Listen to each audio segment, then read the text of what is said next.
नमस्ते दोस्तों, हम उद्योग के बारे में पढ़ रहे थे। तो ये एमपीटेड वर्ग 3 पर्यावरण से का पढ़ा रही हूँ मैं। तो आप मेरे साथ बने रहें, लाइक करें और सब्सक्राइब करें। हम इससे पहले के उद्योग पहले क्लास में देख चुके हैं। अब हम कुछ और बचे हैं तो हम इस क्लास में देखेंगे और उसके बाद दूसरा टॉपिक शुरू करेंगे। तो उर्वरक उद्योग के बारे में पढ़ते हैं। अभी देश का प्रथम सुपर फास्फेट उर्वरक कारखाना 1906 तमिलनाडु के रानीपेट में स्थापित किया गया। देश का प्रथम उर्वरक कारखाना सुपर फास्फेट उर्वरक कारखाना 1906 तमिलनाडु के रानीपेट में स्थापित किया गया था और मैसूर केमिकल्स एंड फर्टिलाइजर के नाम से वर्ष 1944 में कर्नाटक के बेलेगुला अमोनिया उर्वरक है ना। तो Mysore chemicals and fertilizers 1944 Karnataka के बेलेगुला में अमोनिया उर्वरक का कारखाना स्थापित किया गया है। और वर्ष 1947 में केरल में अलवाय अमोनियम सल्फेट का कारखाना है। तो केरल में काय का है 1947 में अलवाय अमोनियम सल्फेट। भारतीय उर्वरक निगम फर्टिलाइजर कॉर्पोरेशन ऑफ इंडिया की स्थापना 1951 में की गई। भारतीय उर्वरक निगम 1951 में की गई। एशिया का सबसे बड़ा उर्वरक संयंत्र झारखंड के सिंदरी में स्थापित किया गया। तो एशिया का सबसे बड़ा उर्वरक ये संयंत्र झारखंड में स्थापित झारखंड के सिंदरी में स्थापित किया गया। पंजाब द्वारा प्रति हेक्टेयर सर्वाधिक उर्वरक का उपयोग किया जाता है। और तालचर ओडिशा, रामागुंडम आंध्र प्रदेश और कोरबा छत्तीसगढ़ में कोक आधारित उर्वरक इकाइयाँ स्थित है। और गैस आधारित यूरिया अमोनिया संयंत्र गुजरात के हाजीरा में स्थित है। भारत सरकार द्वारा मई 2015 में नीम कोटिंग यूरिया को अनिवार्य दिया गया। गुजरात के कलोल में पहला लिक्विड नैनो यूरिया संयंत्र स्थापित किया गया। प्रमुख उर्वरक और उत्पादक देश। तो उर्वरक और उत्पादक देश के बारे में पढ़ेंगे। तो यह कंपनी है और स्थान और कारखाना। हिंदुस्तान उर्वरक निगम बरौनी में है, बरौनी बिहार में, नामरूप है असम में।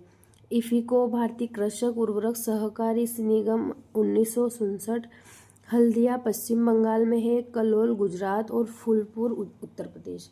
National fertilizers limited Nangal Bathinda Punjab, Vijaypur Guna Madhya Pradesh में। भारतीय उर्वरक निगम 1951 सिंदरी धनबाद झारखंड। एशिया का सबसे बड़ा कारखाना गोरखपुर उत्तर प्रदेश, तलचर और ओडिशा में है।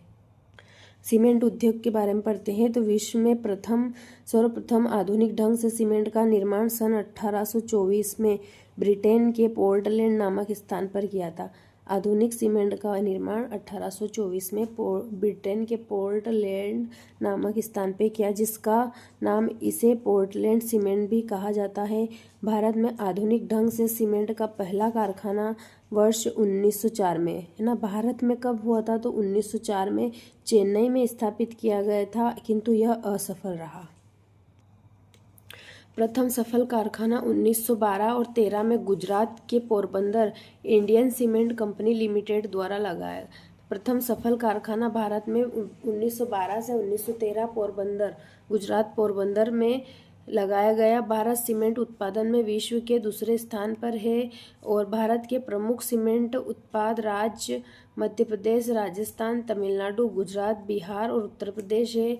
अंतरिम बजट 2024 और 25 में प्रमुख सीमेंट उत्पादक राज्यों को मिलाकर सीमेंट कॉरिडोर बनाने की घोषणा की गई।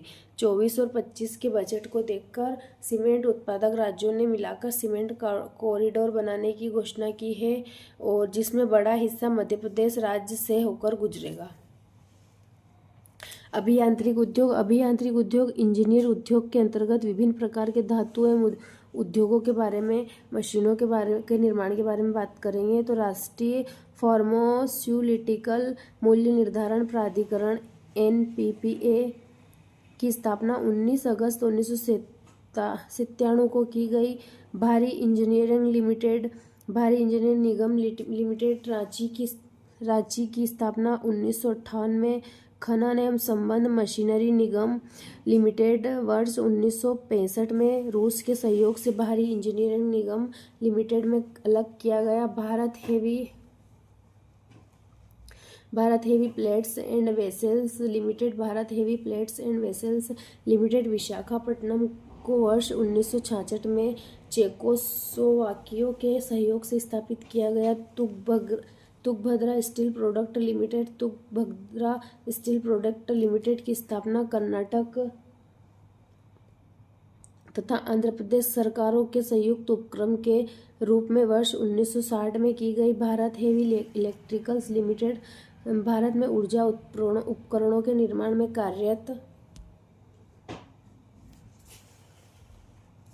सार्वजनिक क्षेत्र की संस्था है। तो हरिद्वार, भोपाल, त्रिची, हैदराबाद, रानीपेट, बेंगलुरु, जमशेदपुर कार्यरत है।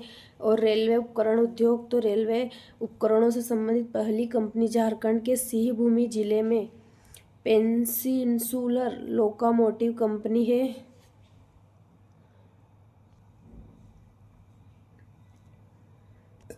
तो दोस्तों आज हम यहीं तक पढ़ेंगे।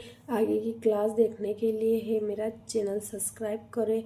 मैं आपको डे टू डे रोज़ मतलब नए नए टॉपिक ला के दूँगी। ये पर्यावरण एमपीटेट पात्रता परीक्षा के लिए है, जो आपके लिए बहुत ही फ़ायदेमंद है।